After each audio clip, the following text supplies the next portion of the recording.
எப்பா நாட்டுக்குள்ள இனி ஆங்காங்க கம்பு எடுத்தவெல்லாம் வேட்டக்காரனாவா.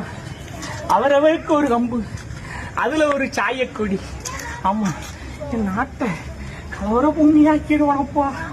செந்தமிழ்நாடுன்னா பேர் வந்து வாஞ்ச காலம் போய் ஏன்னா அங்கங்க என் மக்க மனசெல்லாம் நஞ்சா விளைஞ்சு ஆங்கார அடிபிடிகள் கொண்டு அவன் கம்பையும் கொடியும் வச்சு சண்டை போட பண்டாரஞ்சு ஒப்பாங்கண்டிடப்பா.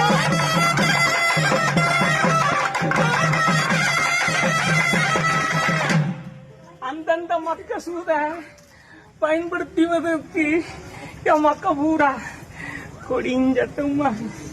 என் மக்கள்லாம் பொறுத்து இருங்க மக்கா. எல்லாரும் பெரியவராவீங்க. பொறுமை ரொம்ப அவசியம். என் மக்கள்கிட்ட பொறுமை இல்லை. நம்ம எல்லா மக்களும் பொறுத்து இருங்கப்பா. அங்கெங்கே அங்கார அடிபடிகள் அதிகமாக பண்டாரம் சொப்பனம் கண்டோம். அதனால என் மக்கள் எல்லாம் பொறுத்து இருங்கப்பா.